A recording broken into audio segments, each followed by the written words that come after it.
Beluga cargo plane ये Airbus aircrafts के parts को ट्रांसफर करने के लिए इस्तेमाल किया जाता है। एयरबस के ज्यादातर कमर्शियल एयरप्लेन्स जैसा कि A330, A330, A350 और A380 के विंग्स यूके के शहर वेल्स में बनाए जाते हैं। ये विंग्स बहुत ज्यादा लंबे होते हैं, वेट बहुत हैवी होता है, रोड ट्रांसपोर्ट पॉसिबल नहीं, इसलिए इन विंग्स को बेलुगा कार्गो एयरप्लेन के जरिए फ्रांस भेजा जाता है। इनमें सबसे हैवी और बड़ा एरोप्लेन A380 है, जिसके जॉइंट पार्ट्स को इस बेलुगा कार्गो के जरिए ट्रांसपोर्ट करना मुमकिन नहीं और अभी तक कोई ऐसा कार्गो प्लेन नहीं बना जिसके जरिए इस जहाज के पार्ट्स को ट्रांसफर किया जा सके। तो फिर कैसे इस A380 एरोप्लेन के पार्ट्स को यूरोप से एयरबस की असेंबली यूनिट तक पहुंचाया गया? दोस्तों, 8 आवर में आप सबको खुशामदीद। एयरबस एक यूरोपियन एयरक्राफ्ट मैन्युफैक्चरर है जो 1970 में स्टार्ट हुआ। ये कंपनी हर साल 1000 जहाज बनाती है जो कि पूरी दुनिया के एयरलाइंस को भेजे जाते हैं। इस अंदाजे के मुताबिक हर रोज 3 जहाज जरूर बनते हैं। ये एक नाकाबिले यकीन काम है। यहाँ सोचने की बात ये है कि ये जहाज बनाए कैसे जाते हैं और कैसे इनके पार्ट्स को यूरोप से फ्रांस के शहर टूलूज भेजा जाता है। टूलूज में दुनिया का सबसे बड़ा असेंबली यूनिट है। एयरबस की लॉजिस्टिक सिस्टम्स को दुनिया का सबसे बड़ा एयरबस सिस्टम माना जाता है, जिसमें समंदर, दरिया, जमीन और आसमान जैसा कॉम्प्लिकेटेड नेटवर्क सिस्टम मौजूद है। ये एक मल्टीनेशनल यूरोपियन प्रोजेक्ट है जिसमें फ्रांस, जर्मनी और यूके जैसे ममालिक शामिल हैं। एरोप्लेन के पार्ट्स को यूरोप के अलग अलग एरियाज में बनाया जाता है और फिर फ्रांस के शहर टूलूज में इकट्ठा करके एक मुकम्मल खूबसूरत जहाज तैयार कर दिया जाता है। ये सब काम लॉजिस्टिक्स और इंजीनियरिंग की प्लानिंग के जरिए तकमील दिया जाता है, जो कि एक कॉम्प्लिकेटेड अमल है। 1960 में यूरोप के बड़े ममालिक जैसे फ्रांस, जर्मनी, स्पेन और यूके का मुश्तरका फैसला था कि वो American aircraft manufacturing company Boeing का मुकाबला करें। वो एक ऐसी फोर्स तैयार करना चाहते थे जो बड़े कमर्शियल प्लेन्स तैयार करें, लेकिन इसमें सबसे बड़ा चैलेंज ये था कि यूरोप के मुख्तलिफ एरियाज में एरोप्लेन्स के अलग अलग पार्ट्स बनते हैं। मसलन जर्मनी के शहर हैम्बर्ग में टेल सेक्शन, फ्रांस के सेंट नज़ीर में सेंट्रल कंपार्टमेंट और नोज सेक्शन, इंग्लैंड के शहर रॉटन में विंग्स, जबकि स्पेन के शहर कार्डिस में टेल बनाई जाती है। यहाँ से एरोप्लेन के पार्ट्स बनने का मरहला मुकम्मल हो जाता है और अगला चैलेंजिंग मरहला शुरू होता है, जिसमें एयरप्लेन के बड़े बड़े पार्ट्स को फ्रांस के शहर टूलूज में एयरबस असेंबली यूनिट तक पहुंचाया जाता है। शुरू में ये सारा काम ट्रक्स और बसेस की मदद से किया जाता था, मगर इसमें महीने और कई हफ्ते लग जाते थे।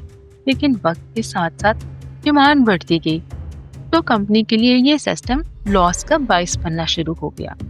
लिहाजा कंपनी ने इस मसले को हल करने के लिए एयरबस बनाने का प्लान बनाया। 1984 में बेलुगा एयरबस के नाम से एक कार्गो एयरप्लेन बनाया गया। इस एयरबस का नाम एक समुद्री व्हेल बेलुगा के नाम पर रखा गया। इस एरोप्लेन को जहाजों के बड़े पार्ट्स को ट्रांसफर करने के लिए बनाया गया था। बेलुगा के साइज की बात की जाए तो ये 184 फीट यानी 56 मीटर लंबा और 17 मीटर यानी 56 फीट ऊंचा है। इसके अंदर 182 सुजुकी ऑल्टो आसानी से समा सकते हैं। इसके स्ट्रक्चर को इस तरह का बनाया गया है जिससे जहाजों के लोडिंग और अनलोडिंग का काम इजीली हो जाता है। एक एयरबस A380 के एयरविंग जो 32 मीटर लंबा है वो भी बेलुगा में इजीली आ सकता है। ये विंग बहुत महंगे बनाए जाते हैं, इसलिए लोडिंग और अनलोडिंग के वक्त खास ख्याल रखा जाता है। बेलुगा इन पार्ट्स को सिर्फ 2 घंटों में एक जगह से दूसरी जगह पहुंचा देता है। इस कामयाबी के बाद 2014 में बेलुगा एयरबस XL वेरिएंट बनाया गया। इससे एरोप्लेन्स के और भी बड़े पार्ट्स भेजे जा सकते हैं। यहाँ तक मामला बिल्कुल ठीक थे। फिर 2024 में दुनिया का सबसे बड़ा पैसेंजर प्लेन A380 लॉन्च किया गया। اس کا فیوزلاج 8.4 میٹر لمبا اور ونگز 16 میٹر تک تھے، لیکن مسئلہ یہ بنا کہ بیلوگا ایئر بس میں اس جہاز کے پارٹس کو لے جانا مشکل ہو گیا۔ اس لیے اس A380 ایئر بس کے پارٹس کو ایک جگہ سے دوسری جگہ لے جانے کے لیے بیلوگا ایئر بس ڈبل ایکسل بنانے پر غور کیا گیا، لیکن اس میں کافی زیادہ مسائل درپیش تھے۔ اس کو بنانے میں اربوں یورو لگتے تھے، اس لیے اس پلین کو بنانے کا منصوبہ ناکام رہا۔ جبکہ دوسری طرف A380 بہت بڑا تھا، اس لیے اس کو ہر ایئر لائن تک پہنچنے میں مسئلہ ہوتا تھا، جس کی وجہ سے اس کی ڈیمانڈ بھی کم تھی۔ اس مسئلے کے حل کے لیے ایئر بس نے ایسی شپس بنائی جس کے ذریعے جہاز کے بھاری پارٹس کو شپ کیا جا سکتا تھا۔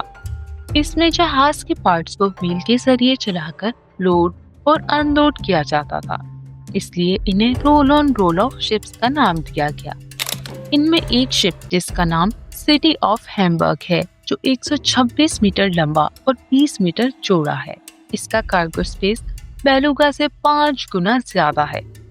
جرمنی کے ہیمبرگ پورٹ سے جہاز کے پارٹس اس رولنگ سیکشن کے ذریعے سیدھے اندر لوڈ کیے جاتے ہیں۔ یہ شپ ہیمبرگ سے فرانس کے سین نظیر پورٹ تک 1600 کلومیٹر کا سفر طے کرتا ہے، لیکن یہ بحری سفر آسان نہیں ہے کیونکہ نارتھ سی میں طوفان اور اونچی لہریں آتی رہتی ہیں، جس کی وجہ سے ان مہنگے ترین ونگز کے ڈیمیج ہونے کا خطرہ رہتا ہے۔ اس لیے شپ کے کیپٹن کو ہر گھنٹے خبر لینی پڑتی ہے کہ سارے پارٹس محفوظ رہیں۔ فرانس کے سین نظیر پورٹ سے ان پارٹس کو اسپیشلی ڈیزائن بارجز پہ لوڈ کیا جاتا ہے۔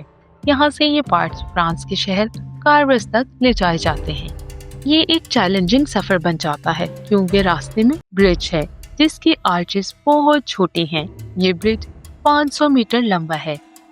یہاں سے بارجز کا گزرنا مشکل ہے، اس لیے پانی کے لیول کو دیکھتے ہوئے شپ کیپٹن کے پاس 3 منٹ کا وقت ہوتا ہے۔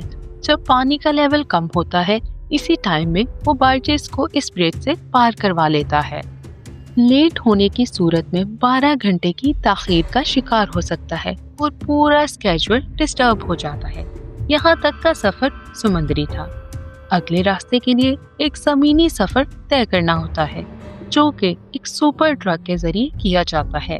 یہ سپر ٹرک 50 میٹر لمبا ہے، اس میں 96 ویلز لگے ہوئے ہیں۔ یہ سفر رات میں طے کیا جاتا ہے جب ٹریفک بالکل نہ ہونے کے برابر ہوتی ہے۔ اس کانوائے کے ساتھ 40 لوگوں کی ٹیم بھی سفر کرتی ہے، جس میں پولیس، ایسکورٹ ٹیمز اور انجینئرز شامل ہیں۔